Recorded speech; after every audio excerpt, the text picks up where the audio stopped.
Hello, everybody, and welcome to the FloTrack podcast, Paris edition, presented by Wonderful Pistachios. I'm Livik Pone, joined with Corey Mall, and of course, the one, the only, Will Grundy. We're huge fans of Will Grundy. He is the Mile Split Texas editor who always comes in with the best takes, the best opinions, especially when it comes around track and field. So I felt like this was the perfect podcast for him to join us. So, Will, thank you so much for joining us today.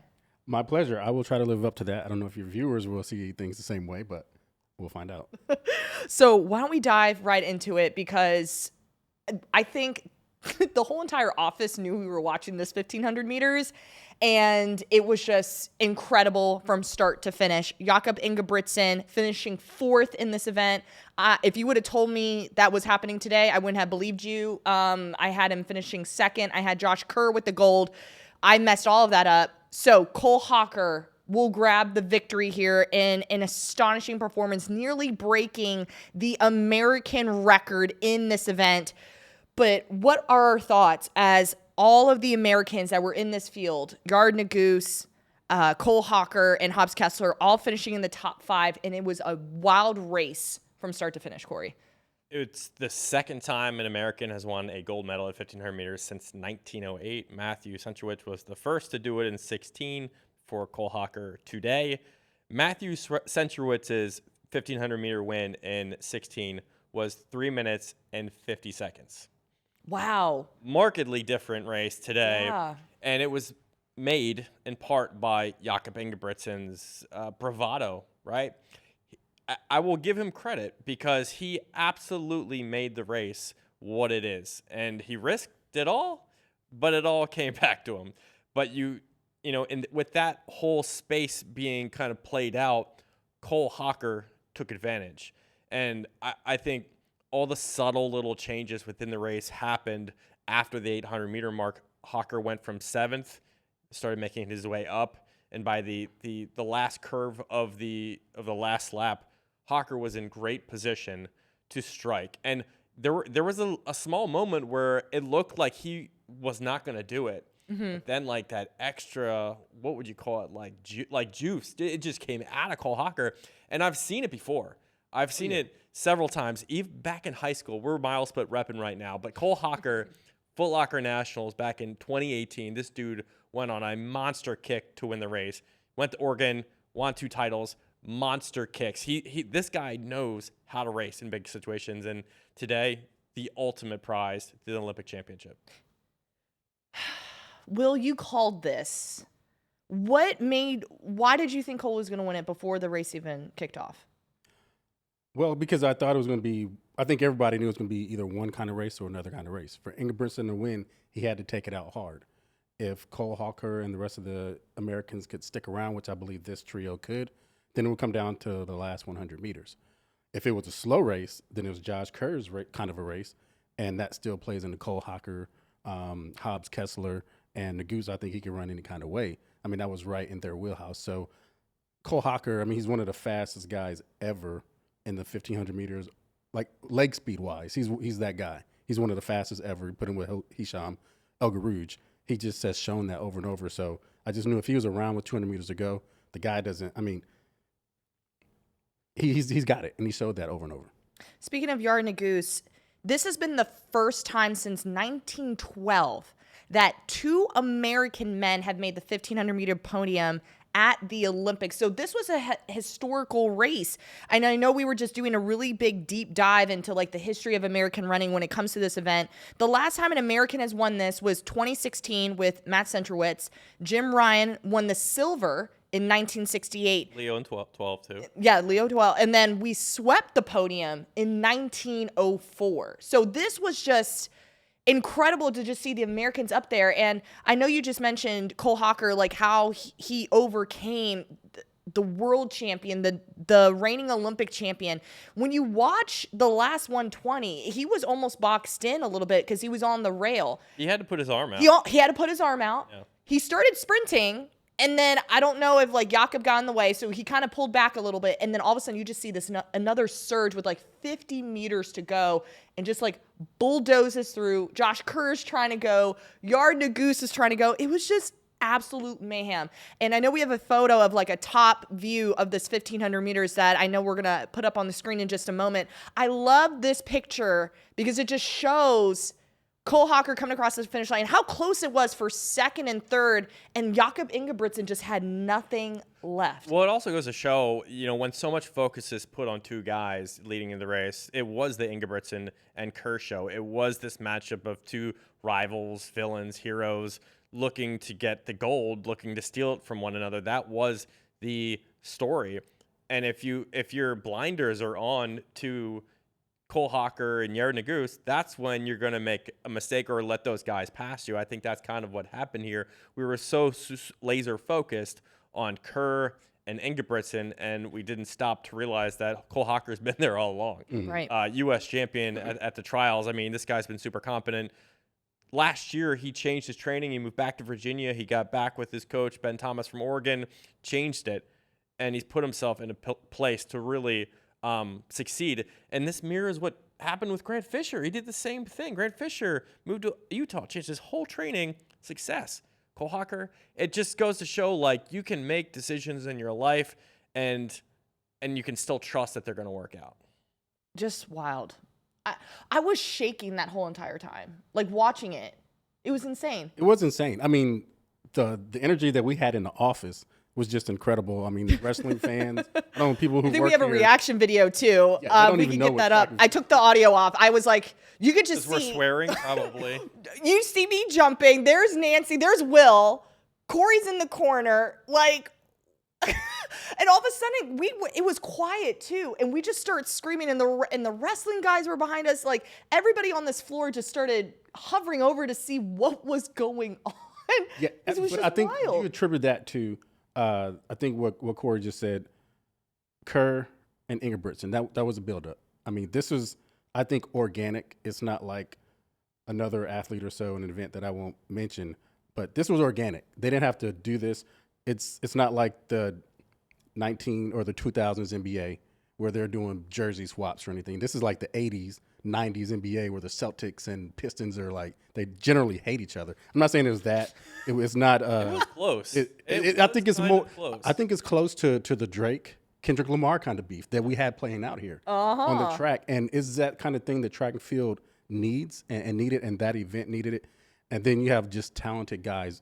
The guys in this race, the finalists, this had to be the best race ever, in my opinion, outside of a Hisham El Grouge race. The field, the times were that fast. You had the fourth fastest man ever, in Ingebrigtsen, getting fourth. Yeah. Who had that? And it's not like he ran 3:28. It's not like he was slow. Right. He went out at 54, Mm-hmm. which was faster than Garouge's world record time.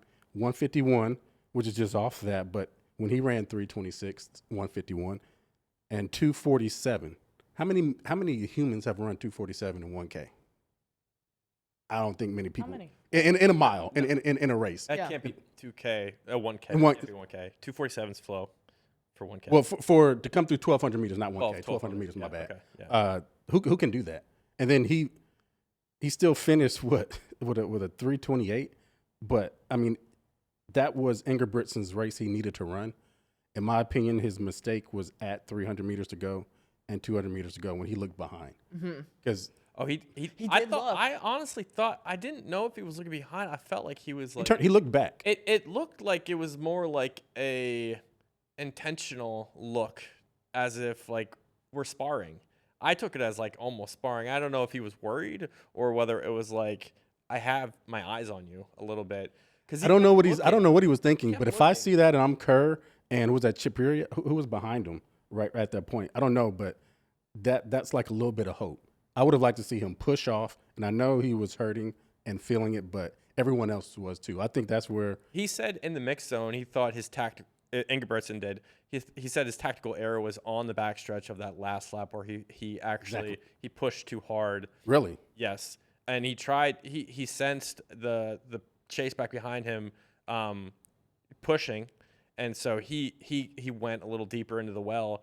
And then he didn't have it on the straightaway. So he thought that was one of his tactical errors. Yeah, well, he didn't have it, obviously, but I thought looking back gave a little bit of hope. He was feeling it. I know they were feeling it. If he'd have just pushed off and really went for it, I don't think those kicks would have still been there, but they saw blood in the water, I believe, with those two look backs. Cole Hocker, Nagoose, got to give Hobbs Kessler credit. Everyone, I mean, even Kerr, they ran well. I just think Cole Hocker was patient, and to be able to hold on and be disciplined and run your race. And then he was Cole Hocker in the last 200 meters. Insane. And we didn't even talk about this. I know I mentioned he nearly broke the American record, but he broke the Olympic record, running an official time of 3:27.65. Josh Kerr with a national record 3:27.79. Yard Nagoose 3:27.80 for a new personal best. Like top 3 finishers, all hitting 3:27. I do think it's safe to say that 1,500 meters on any given day could change hands. Oh, Because yes. we've seen it the last 3 years, the last 4 years actually. It's been Ingebrigtsen, Whiteman, Kerr, and now Hocker. I don't think anyone's clearly has it every time out. Right. And that makes it such a great race. Yes. I think, because you don't know exactly what's going to happen. Yared could have won. He looked great to me, honestly. Yared was in the race the whole entire way, had great position. I think he was just there with Kerr. Thought he ran great. I thought also Hobbs Kessler did a great job, like sneaking like on that chase pack and just sticking there.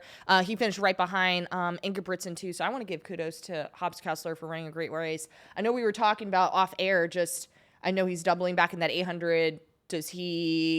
I'm not in his brain. I don't have any contacts with his coach or anything, but do you think as we look forward to the 800 rounds, is he going to like chill this first round? Just attack the repechage round, or what do you think? Yeah, I don't know. Corey and I thought about this. So do you just take the day off and just do your warm up, start and finish the race, go to the repechage, and then do your thing, or do you just try to?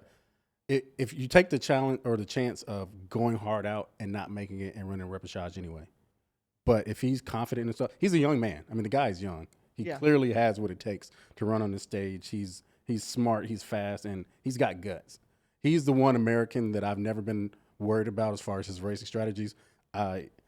He looks like he's not afraid of the physical race and getting in there racing. So I will say this: he is in the heat with the world's fastest man 800 meters. Heat 4 tomorrow.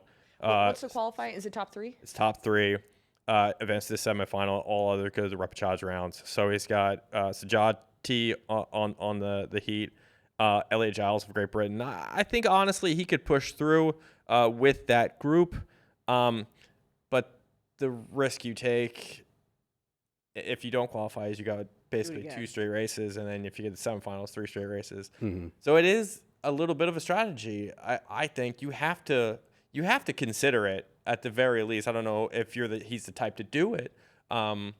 If he would think less of doing that, but I think you have to consider it. Yeah. I agree, but I think him and his coach already had a plan. I think they planned to make it to the finals in the 1500, and I think they knew how they were going to address this. So whatever he's doing right now is probably by plan. Oh, and it's tomorrow morning. Hobbs was in the mix zone. He said he has 12 hours until his 800-meter round. So he had to he's going to reconcile what happened in 1,500 meters later and process it later. He's got to focus the 800 meters, which is at hand. And that's going to be the most difficult thing. And he said he still has a medal shot remaining. So he does want a medal in the 800. That's his sole objective now. Yeah. To be young, that's all I say. To be young. Wow. Well, congratulations to Cole Hocker. We are proud. That was an amazing race. Great outcome. It lived up to the hype, I must say. It definitely exceeded all expectations. Now, let's talk about the women's 200 meters because that was the last event that occurred on the track. Man, I've been getting a lot of texts. They were like, Liv, what are your predictions for this race? And I was like, it's either going to be Gabby Thomas and Julian Alfred, first, second, and then fighting for second and third. I was going to have Favor O'Feely, and I can't remember who I had. Oh, Brittany Brown. So I was pretty much close. I was pretty much spot on. But Gabby Thomas wins this event 21:83. Julian Alfred second, 22:08. Brittany Brown 22:20. Those are our podium finishers. What can we take away from this women's final? Gabby was the prohibitive favorite. Yes. I think with Sharika out of the mix, it changes the dynamic of the race. And it becomes Gabby's race. And I think she knew that. She ended up running a time that she's run before. she's run faster this season, but she's run 5 times this season between 21.78 and 21.86.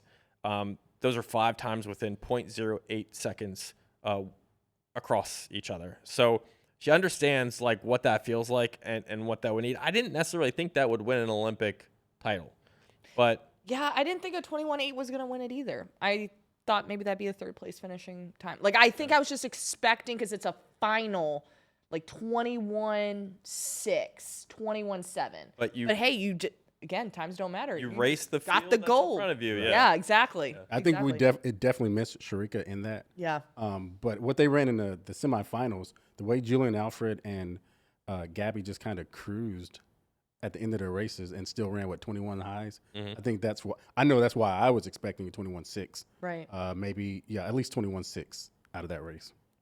And then it was close with Dean Asher-Smith 22.22, Daryl Nieta 22.23, and Faber O'Feely 22.24. So great racing. We're also proud of Gabby Thomas. I think to her advantage, we were talking about Lena. Was it with you that I was talking about Lena Simons with? It was like, I thought about the London Diamond League, and I think we talked about this yesterday, how if Julian was out in front and Gabby Thomas was on the inside, I think that honestly helps both ladies. And I just go back to that moment where Julian was just coming off of the curve in the front and Gabby Thomas had to chase, and that was essentially what happened today. Gabby was chasing Julian Alfred. Julian did not have the best turn. Gabby, literally, as soon as she came off that turn, I pretty much said, this is in the bag now. Like, no one's going to be able to catch Gabby because of that top-end speed that she has, and she's a finisher. She's a closer. So Gabby set herself up from the start, coming off that turn in the front, which honestly was to her advantage. Yeah, I agree with you completely. I think make the turn, it's in the bag. It's her race to win. Yeah, and speaking of the other runners, too, I mean, Brittany Brown. Proud of Brittany Brown. Becomes a professional after the trials, right? Was unsigned. What a few weeks for Brittany Brown. Gets an Olympic medal at this point now. I mean, when the momentum of her, I think, play the lottery, Brittany. Like, do something crazy. Like, I think something's happening right now. Yeah. I don't want to say all the luck because I know she's been putting in the work, but all the stars are aligning right now for Brittany Brown. She looked incredible to grab that bronze. U.S. goes 1-3. Amazing. Yeah, Brittany, like you said, Brittany Brown. I went to Arkansas a couple weeks ago, and the athletes that were there, that were training, that were going to the Olympics, it was crazy. But as a professional, you got to be professional. It can't be like Google eyes over all these people. But Brittany Brown was the one that I spoke to. Like, hey, I'm very proud of you. Good luck when you go there, try to get a medal. And I would just want to give her good well wishes. But hey, not having a contract or a sponsor and she's got a bronze medal, that's crazy. Hey, my question is, will the Diamond League give her a lane now? I feel like you have to now, Olympic bronze medalist. They're going to give her an appropriate lane assignment in the Diamond League. But hey, homegirl, I mentioned this yesterday, she can run a turn from that outside. So I think she can prove no matter what lane you put Brittany Brown in, she's going to show up and she's going to show out. But I love her in that outside lane because come catch her, So I'm all for that too. Another final that took place was the women's 3,000 meter steeplechase. This was the 5th time in Olympic history that the women have been able to contest this event, which I thought was really interesting. And Will and I were observing kind of how this shook out. With 1K to go, 7 women were in the mix. 800 meters to go, there were only 5. Then about 250, it was between Winfred Yavi and the defending Olympic champion. And here we have the Bahrainian winning that title with that closing speed to come home with the gold with an Olympic record of 8:52.76. Did you expect that? I did not. But watching that race play out, it quickly became a race between African-born women, space, and then everybody else in the country. It was just that hard of a pace that they were going at. So you can figure that it was going to be fast or they were just going to crash and burn. But Yavi, she started to fall back a little bit in that top 7, but she was just composed as it went along. She put herself in position. I think the important factor of that race was the first 3 steps coming off of the last barrier because they were just like neck and neck. and she just had 3 really good steps and was able to drive to the finish line. I wish we had a photo of her finish, like just action shots, because I would be all over the world, but also just running 3,000 meters and, going through all these barriers. I also would have been laid out. She was jumping everywhere, waving the flag, like running and just doing circles. Like she was in pure joy and excitement. I'm like, how do you still have energy? And that last 100 was insane. Yeah, I don't know. I couldn't have done it. I was impressed by the French woman as well because I think she got up for 4th. Yeah, Alice Finot. The rest of those ladies were far back. And the way she was able, I know the girls suffered from that hard early pace, but her sustainability and probably the French crowd, I would believe that's a French national record. It wasn't listed as a national record. Really? Oh, wow. Well, hey, kudos to her because she finished really, really well. Yeah, but the first 5 finishers in the final today were faster than the Olympic final in 2021. And you mentioned how the Olympic champion was in this race. She ran 9:01:45 and 21 per Ruth. So markedly different race, 3 years later.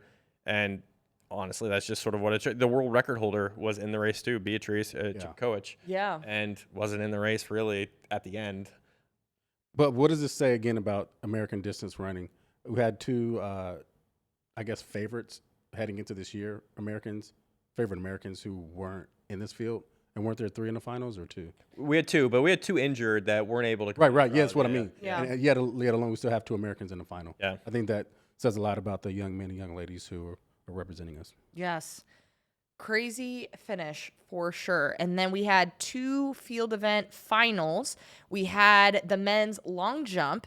Metaldis Tenaglo of Greece jumped 8.48 meters. He was able to defend his Olympic gold there. And then Jamaica's Wayne Pinnock went 8:36, and then Mattia Furlani went 8:34. So, great jumps, great performances. Brought another gold home back to Greece.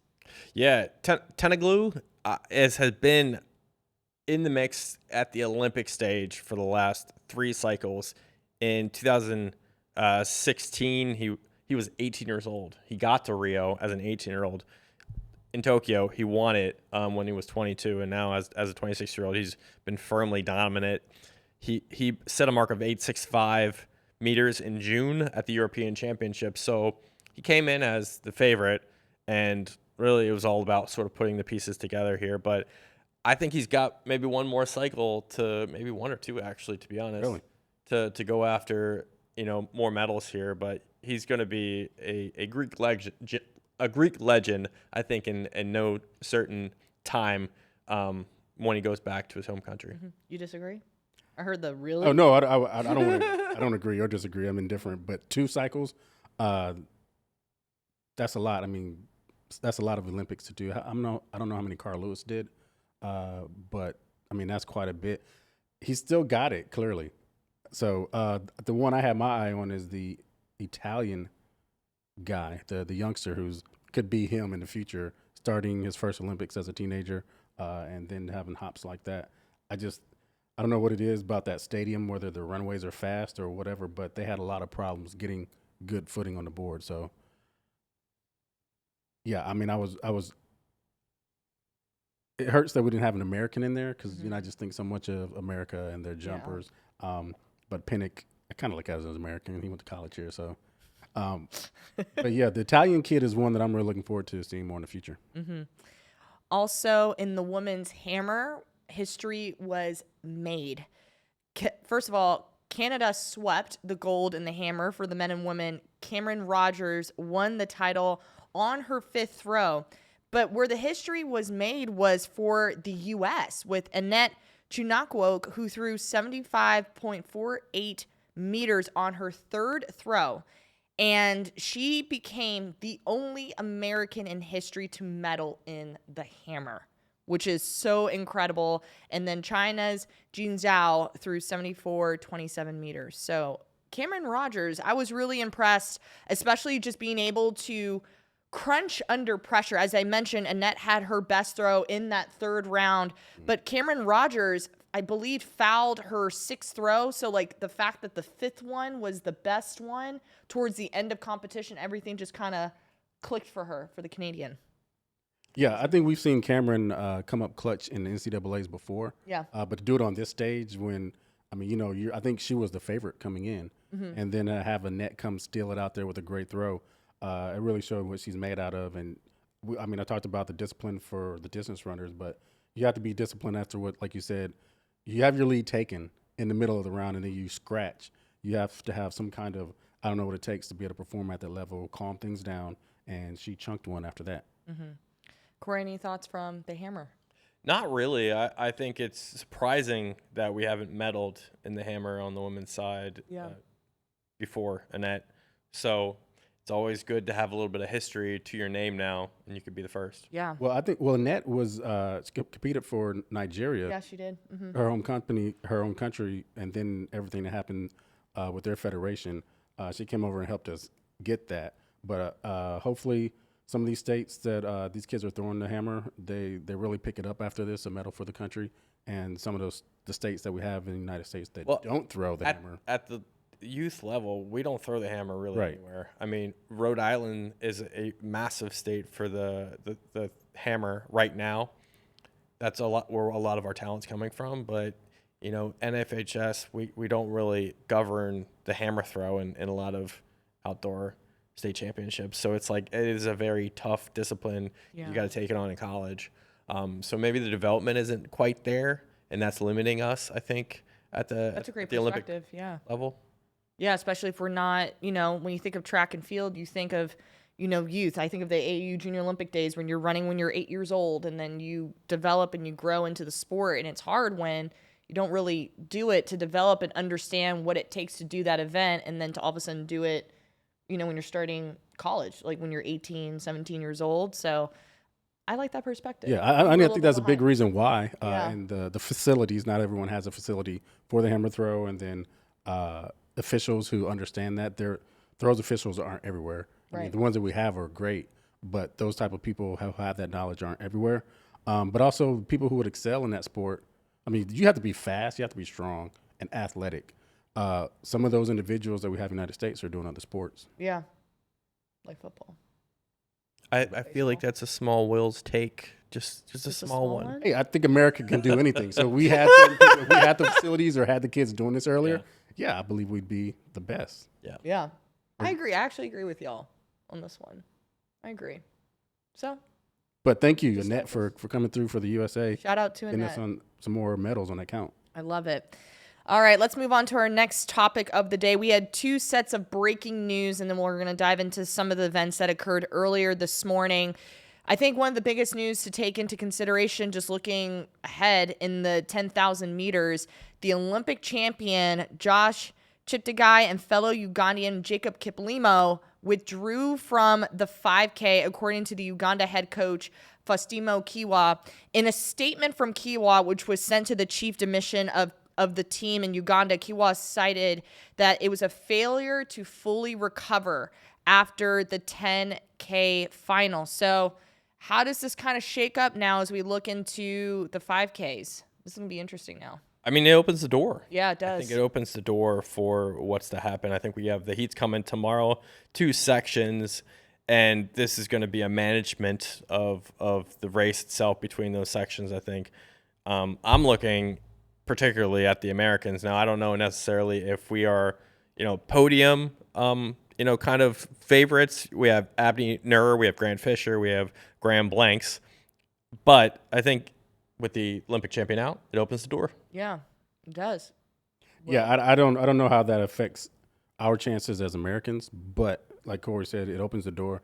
I don't know how you go to the Olympics and not execute your plan to rest or whatever, but I mean, I'm not smart enough to be a coach either. So, but I mean, that opens the door for everyone who has worked hard and wants that opportunity to medal. That now just go for the gusto. Yeah. Also in the long jump, we had Ivanka Spanovic, who is the reigning long jump world champion. She fails to qualify for the finals. That is huge. Just knowing, like, we just had worlds last year and just not being able to execute it today, it's tough. But in a positive note, all of our Americans advanced. Tara Davis-Woodall led the charge with a 6.9 90-meter jump. Jasmine Moore and also Monet Nichols got on the board. And, hey, you just got to get into that final. So, it's tough, though. It's tough. Will mentioned this just a bit ago about getting on the board in the field events. Malika Mihambo of Germany needed her third round to get on the board. She fouled on her first two, and that is the defending Olympic champion there. She was almost out as well. She needed that third round to go 6.86. So, yeah, I think, there was a lot of pressure, that athletes are feeling. We saw it in the pole vault the other day with Kadri. Now we're seeing it with the world champion. Miambo had a little bit of an issue today. Tara Davis, for me, can win a gold medal. I think if she locks in during that final, I think she is a medal contender. It's hard in these streets on that in Paris on the runways, man. Getting on the board is so crucial, and they're having troubles with it. But to see the three Americans get quality jumps and make it to the finals, I think is huge. Tara Davis, when she locks in, she locks in. Locked in. And yes. I think she's very seasoned. So when we saw it at the trials, things weren't going her way, and she had to hone in, get a good jump, and then she got rolling. I agree with Corey. I trust her on that. Jasmine, I've seen Jasmine and Tara Davis go at it since 2017, 2016 together. And them, I think it's good for them leaning on one another, that having that knowledge and, hey, have your coaches far over there, but for them to be able to say, hey, let's go. It'd be big if Jasmine's able to medal. How many American women have medaled in, well, no one, because they never made it to the long and triple jump in the same Olympics. But do we have a woman in the world who's medaled in both the long and triple jump? I don't know if that's happened. Well, no, because Jasmine's the first woman. The only American, right? Only American to qualify in the same year in the Olympics for the long and triple. I'm not the stat guy. So. I feel like I feel like that's been the storyline around Jasmine. But if she can get on that podium, that'd be huge for her and Tara if they can get two medals. Monet I don't want to overlook her. 6.64. She just did what she needed to do to advance. So again, we have the Olympic champion not in the final, so anything can happen. Doors open. All you got to do is control what you can do, and I think she still has a shot as well as getting a podium.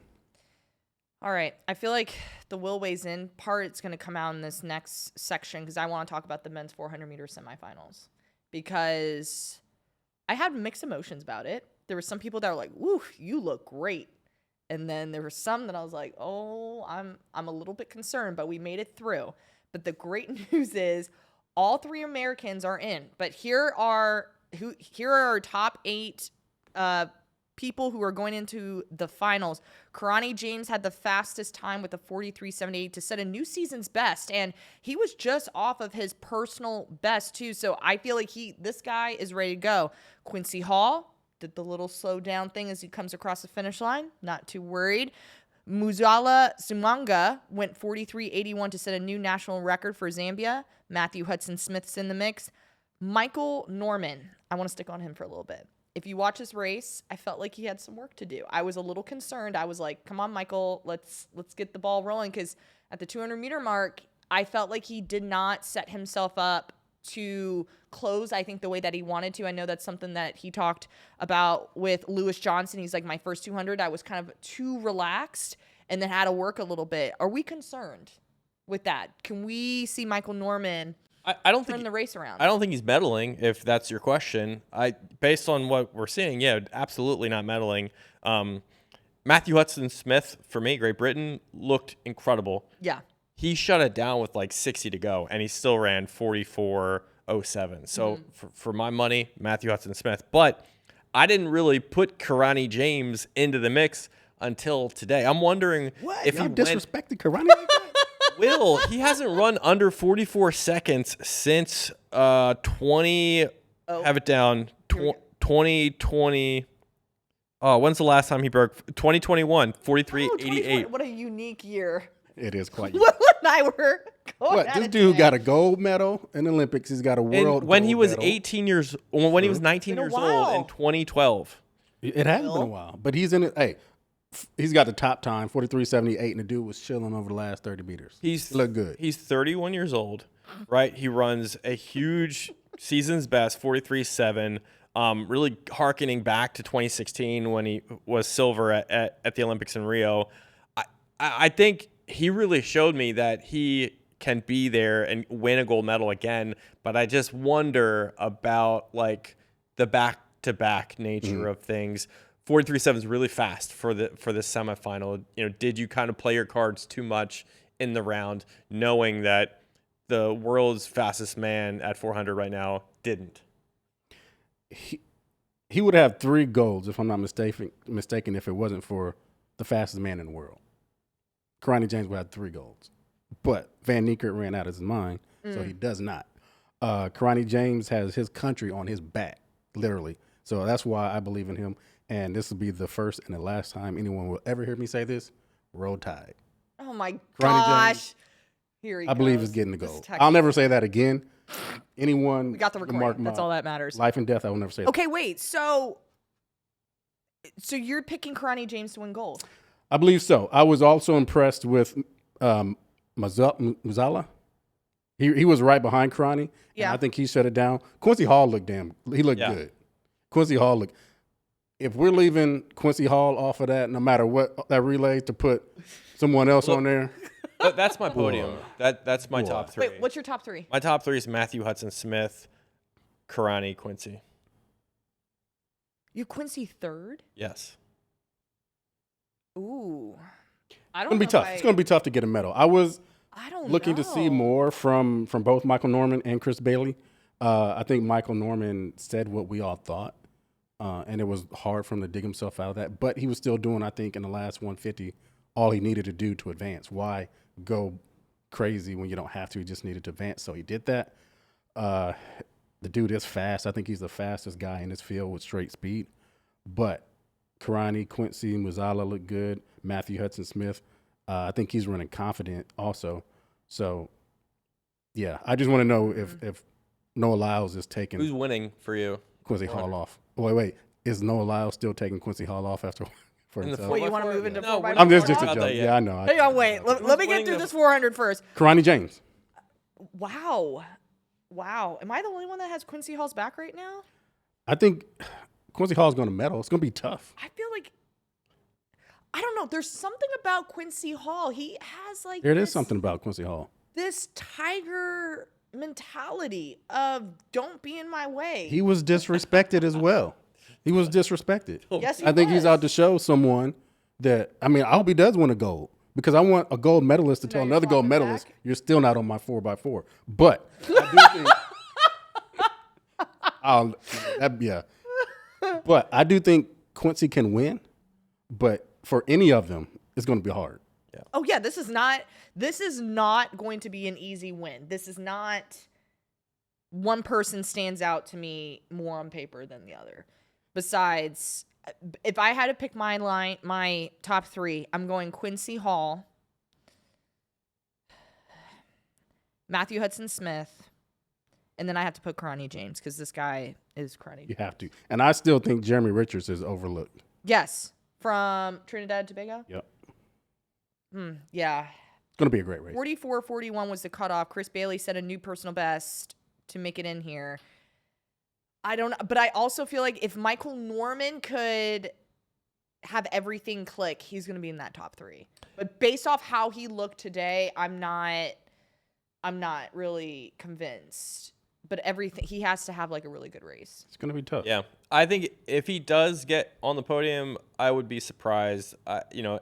We've seen a lot of things happen at the Olympics over the first 5-6 days that have surprised us. So it can happen, but based on what we've seen so far, is it likely to happen? That is the question, and that answer is no. I do want to say that Michael Norman was behind. Yes. But I think him being a seasoned athlete kept him from going too hard in the second half, harder than what he needed to. I think he will have that energy with him coming to the finals. I agree. Okay. Women's 400-meter hurdle semis. I feel like the obvious ones are in. Sydney McLaughlin-Ravoni jogged 52:13. I wish I could jog 52 seconds. I think she set up a race. She shut it down, but she set it up. She set it up. She was choppy. And if you listen to the broadcast too, they were like, she was definitely slowing down, which is why she looked choppy throughout the whole entire race because she wasn't going at her normal stride length. Not normal stride length, but her normal pattern of running. So that's why I was like, okay, yeah, she definitely jogged that. Like, she was not out of breath, did what she needed to do. Yeah. Showed up to work, clocked in, clocked out, was done in 52 seconds. Yeah, I agree. She was choppy over 2 or 3 sets of hurdles. It was because she was trying not to go too fast. Yeah. I mean, it's holding yourself back. Imagine that. Yeah. Imagine trying to hold yourself back. And running 52:13. I mean, Femke held herself back Exactly. as well. And she Yes. didn't. I think she had better form. right. Both of those women did not show what they're going to show in the finals. They both played their cards really close to the vest. So this is the exact matchup. I hate to say that we're going to see finally a great race in the final, but ultimately that's what it comes down to. Both of them cruised in the first round. They're cruising here. We're only going to see the best race in the final, and I need it to happen. I need it to happen too. Yes. I think we've waited a very long time. We missed it last year. It's just time. It's time. It is time. Femke Bowl looks great. 52-57. Go ahead, Will. I knew you were about to. Oh no, I'm sorry. I'm going to exercise my patience. Right. No, go ahead. Go ahead. Well, I was just going to say, and I know I'm jumping the gun. I think everyone has said the first 2 medal spots are taken. Yeah, Who's gonna that get was the going to be my bronze? next question. Yeah, I know. That's why I was trying to exercise a little patience. Who's getting bronze? Who do you have? Rochelle Clayton looked really good. She looked really good. I think she kind of shut it down to come through that 53 flat. Anna Cockrell, I was impressed because after that start, not really a start, Can we she talk about was that? able to gather things. That can go wrong real quickly. But she was able to get it together and 52.9. My heart kind of fluttered a little bit. And if you watch back, she did look a little bit nervous. It was very obvious, like her hand was up in the air because she was like, I'm not ready. And then the gun went off and she's still like, I'm here. And then they finally called the ladies back and she had to have a conversation with the official. Like, my hand was up, like, before the gun even went off. But there was almost that sense of, wait, am I going to be okay? Like, to get this far, to make it to the semis, when you know Anna Cockrell should be in that final, did I just screw this up right now? But for her to just, like, come back. The officials have been very good, I think. Yes. They've been amazing. The starters, I don't know, but the officials have been good. Because, I mean, she clearly, the lady came up to her, and I think she saw maybe Anna, like, ready for some conflict, and she let her talk, and she said, are you sure? And Anna's like, yeah, I'm sure. I'm a good lip reader. And then they went and looked at it, and they let her stay. She was right. She had her hand up, like, seconds before it went off. Yeah. But, yeah, to compose yourself and get back and still run that fast, I was impressed with her. I will say this. We haven't talked about it much, but Stade de France, 80,000 people. Insane. To put your hand up before a critical race, what's going through your head? You got to be so nervous, be like, oh no, did I get it in time? Am I going to false start? Like, am I going to have an infraction? I can't imagine what's going through someone's head with 80,000 people watching on, and you're like, I'm not ready, so I have to make this move. Yeah. But when you're talking about mile splitting, Anna Cockrell is one of those youth stars, and who's gone through college at USC and all this stuff. She knows, and I think she knew what she needed to do. Yeah, it's a little different when you have that many people looking at you, and you're in the same heat with Femke Bowl, right? Mm-hmm. So, yes. I mean, like I said, I'm impressed by the composure. All right, I have. So you said Rochelle Clayton is your bronze medalist? I did not say that. Oh. I just said I was bronze impressed. medalist. Jasmine Jones, I don't think we've seen the best of her yet either. Okay. So I don't know. I just know it's going to be up until this point, or the best of her at the Olympics right now? The best of her at the Olympics. Okay. It's tough. It is tough. Because the other Jamaican, I was impressed with her also. I don't know. It's going to be good. I think I have Anna Cockrell as my bronze medalist here. Who do you have, Corey? I'm going to reserve my pick. You're I'll reserving your abstain. pick. I'll go Sid Femke. 49.9. If I see a 49 tomorrow, 50.1. everybody in the office is going to 49.9. They are breaking 50. Everybody in the 49.9. office is going to hate me tomorrow if I see a 49 second 100 meter hurdle race. I will be passed out somewhere. I will lose it tomorrow. They're breaking 50. You think so? Yeah. I will say, Oh, There's been man, a lot I of can madness imagine happening at the that. Olympics, and I do believe Sydney is going to win, but my odds are kind of shifting a little bit where I'm giving Femke a shot. I think before the Olympics, it might have been like 90-10, and the way I saw her compete at the mixed 4x4, the way she's kind of running through these rounds, I'm putting it more at like 70-30 at this point.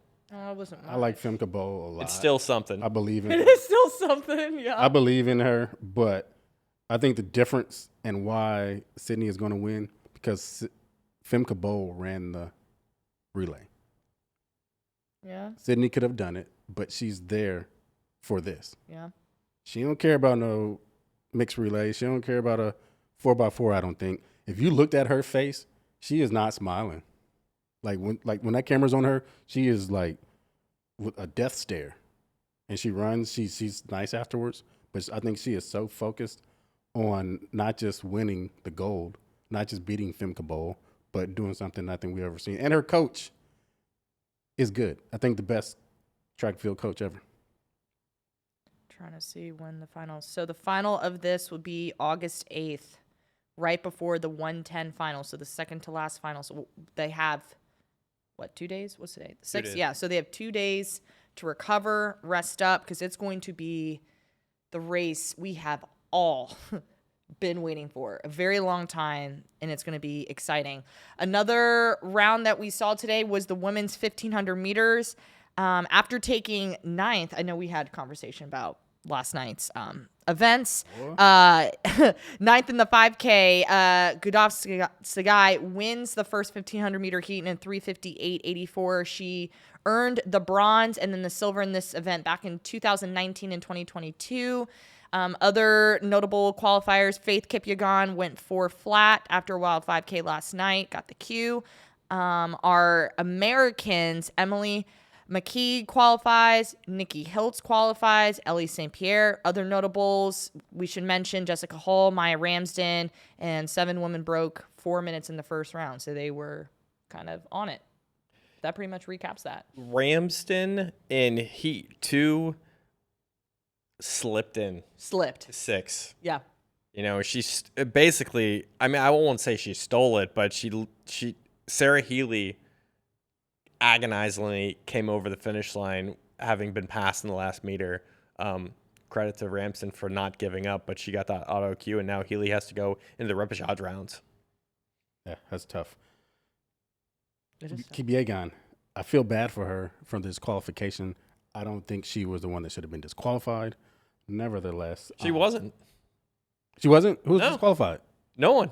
No, they reinstated. They reinstated her after appeal. Okay. Oh, I didn't see that. Thank goodness. Come on, Will. My bad. I was busy See today. the officials making a good decision. Yeah. Yeah, well, whoever made it first. Anyway, Sergey, I think she has a lot to do. Hope she runs different in the 1,500 final than she did last night. But the American women, again, for one, this track is fast. Anything over 200 meters seems to be pretty swift, whether it's in the prelims, repêchage, or whatever. So I think this is going to be another fast race. That many ladies qualifying under 4 minutes, that's wild. Yeah. And then we have 3 Americans in the final. It's going to be good. I hope it's as good as the men's. Yeah, same. I think it's going to be Semifinal. Semifinal, yes. Yeah. Sorry.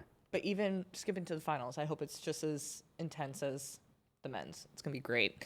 All right. We've had a few events that went through repêchage rounds, but also had some qualifying marks. The men's javelin, Niraj Chopra, probably one of the most famous individuals at the Olympic Games, the defending Olympic champion and 2-time world champion, easily qualified 89.34 meters. Anybody like How many Instagram followers does he have now? do you think he has? When I checked last, I thought it was 91. Was it 9.1. Something 9. I saw a 9 in there. Yes. Oh, no. It's 9.1. Oh, okay. I checked this morning. You're right. You're right. We need to get that up there. Instagram checker. That is insane. 9.1 million followers. Wow. Why? Because he's awesome. Oh. Chopra's awesome. All right. Pride of India. Yes.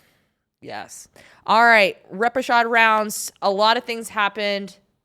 that we're really grateful for. Let's start with the 110s. Freddie Crittenden gets the job done, wins his round, qualifies for the semis in the 13:42. Not surprised. I'm just happy to hear he is good, execute a strong race, moves on to semis. Yeah, I think I mentioned this in one of our first couple of shows, but I asked the question, maybe actually to Evan yesterday, do you feel like someone can build momentum from repechage? Mm-hmm. I think Freddie can build momentum from repechage based on the move that he made. Obviously, he's broken 13 seconds before at the U.S. Olympic trials final. I think when he's healthy and 100%, he can get a medal. So building momentum through this round will be really important for him as he makes his way into the semifinal. What do you think of the repechage rounds? We talked about this yesterday. I like it. Okay, good. Awesome. I mean, I think a lot these individuals work hard to get there and to be one and done when you're running or competing. Yeah, running because the thing's just it's not in field events. When you're running against the world's best, so I mean, sometimes you just need to shake out some nerves, get a maybe not so good performance or a great performance, and be able to bounce back or improve on it. I think it's a good thing. I mean, it's in other sports. Wrestling is a version of this. They've had it for a while. So to get this in track and field, I mean, you're getting your money's worth by bringing people out there instead of, hey, come run and then go home. Give them an opportunity to compete. I think it's good. Love that. Women's 400 meters, Kendall Ellis. Thank you. Just thank you. Bounces back and goes 50.44 to advance. When she was talking to Lewis Johnson, she was like, I was not in the right mindset for that first round. And imagine all that pressure. You're the U.S. champion. You're making this Olympic team. You have an opportunity to potentially get on the medal stand, get to the final, has all this stuff going on mentally, but she was able to put all of that behind her, focus on what she needed to focus on today. Looked like a completely different Kendall Ellis, which that now puts me at ease. So 50.44 for her. Any thoughts on Ellis's performance? Well, I think this is exactly why the repechage is good. Yeah. I just would have liked to not see Kendall Ellis continue to push it in the prelims since she wasn't going to make it. That would have given her a little bit more, but she came back and shown despite that what she has and to advance again, it shows some composure and a strong mental mindset to be able to do that. So, and Shawnee Miller-Weibo, she didn't look good either in the first round. Yeah, so, 50? Yeah.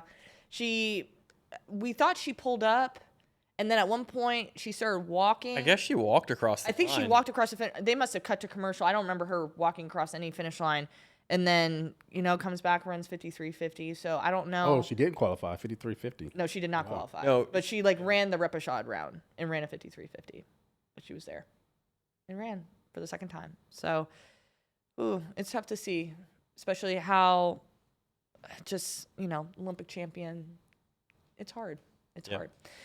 Also, we had the 400-meter hurdle repechage rounds. Trevor Bassett does it, executes. Everyone executed the way they were supposed to. 48.64 qualifies for the semis. Corey, what can we take away from Trevor's performance? Well, he said after his first round that you can't run 49 and play around. You're not going to have a good result from that. So he came back, ran 48.6 and got through. So he listened to his own words of wisdom and came out here ready to go. So he's going to move on to the semifinal. Mm-hmm.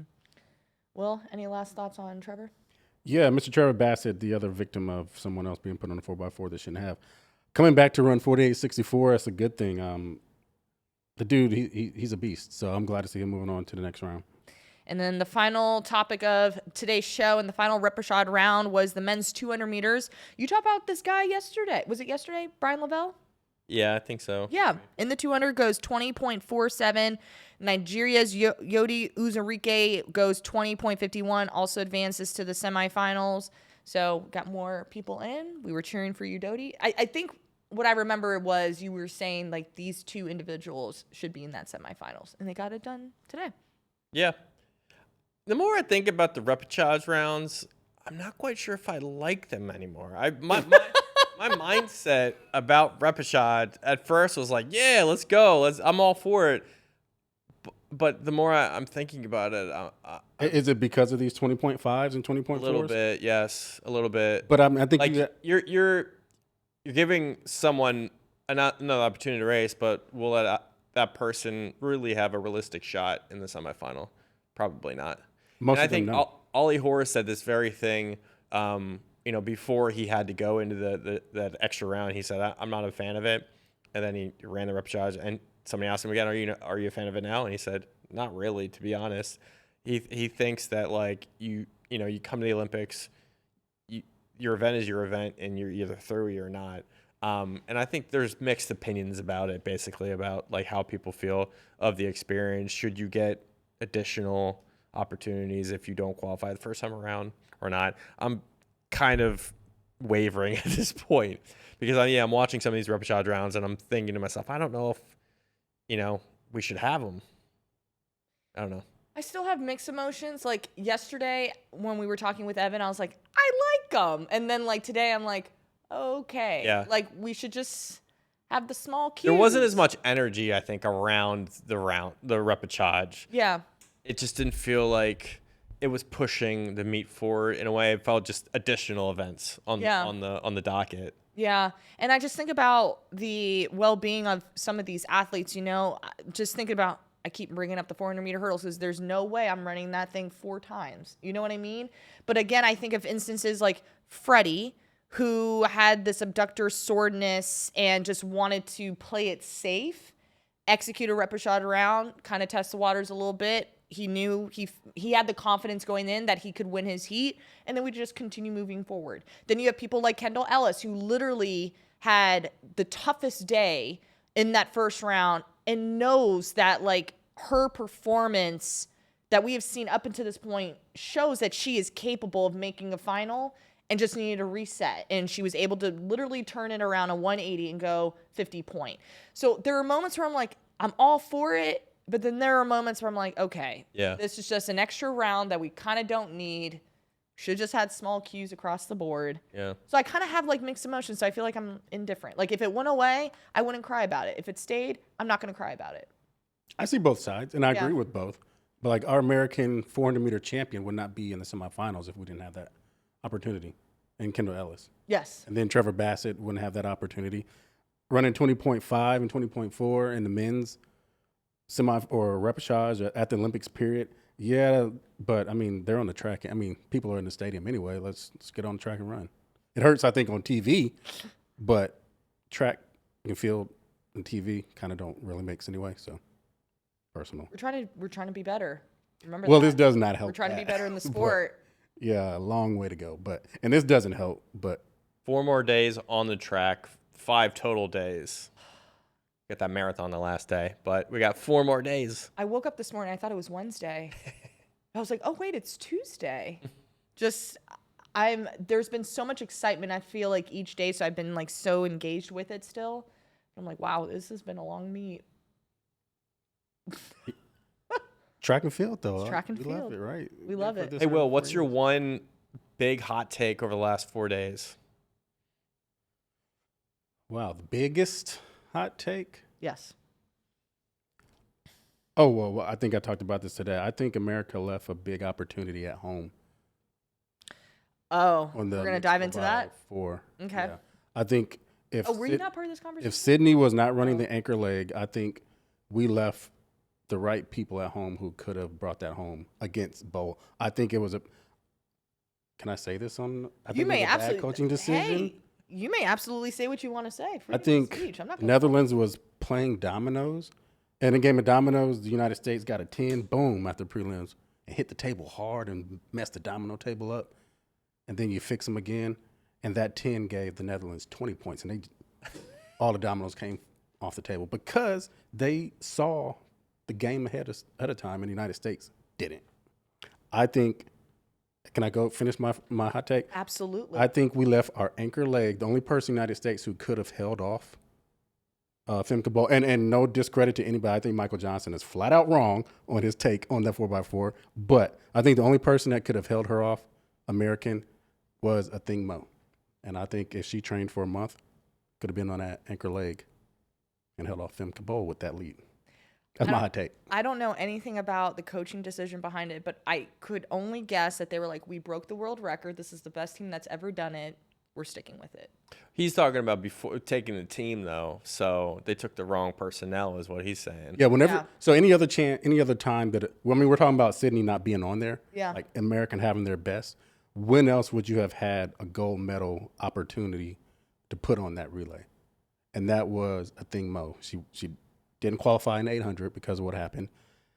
Hey, we're going to bring you here. You qualify. We're going to put you on Femke Bow's leg on this mixed 4x4. Win the gold. I guarantee you she gets it done. And we're talking about coaches in basketball and football, people getting outmatched or whatever. The United States, I'm sorry, we got outcoached on that. And I'm just waiting to see if we're going to get outcoached in the 4x1, but I'll shut up. And the men's 4x4. He said he was going to shut up. I was like, Will's not done. We've been talking about this all day. Hot take number 2. Quincy Wilson's going to be on the first round of the men's 4x4. He better. If he is not, I better not better. see someone else on it, or I am done. We see no allows in that literally 4x4. I am done. Will lose it. Why you take this kid over there? Never mind. Anyway. See, that's where I'm at. It's Quincy Wilson. Dude, right? It's Quincy Wilson. We'll broach that topic another day when it comes. Dude is the How about future, that? man. He's the president. Will's He's the still president. going. How about Will's still that? going. The president, man. What we doing? It's been fun. It's been fun. Hope I didn't get you guys in trouble, but Why would you get us in trouble? We're good. We're happy. This is Real hot take. It will. yes. I'm all for it. Okay, moving forward, what is your favorite event that you're looking forward to? remaining events. Yes, remaining events. I'm looking forward to the men's 4x4 and the 4x1, of course. Okay. I mean, I think we've seen the best that we could have asked for with the 1500, the women's 5,000, the men's 10,000. Those for America, those were great. What about the men's 200? The men's 200, yeah, yeah. I'm not Men's 400? good races, but I want to see what the United States are going to do in the 4x1 and 4x4. I'm with you. I think that's always the biggest question when it comes to the relays is, are we going to get to stick around? That's always the biggest question. But Will, thank you so much for joining us. It's always Yeah, I kept it PG-13. I'm proud of you. Way to go. Round of applause for Will. Corey, thank you for joining me today as well. Thank you, Olivia. Thank you. Thank you guys so much for tuning in. Please like, subscribe, and just to give you a friendly reminder, shout out to our team all over, especially with Brian Dybel and Ashley Tishins, who are in Paris right now, grabbing all of this content along with Ryan Fenton, who are just wanting to connect with all these athletes. They're sharing their stories. They're grabbing all of the great quotes for you guys. So make sure you check out all of our social media channels so you can get all the up-to-date things on who's winning what are the times, what are the records being broken, as well as the top storylines. So thank you guys so much, and we will see you again tomorrow.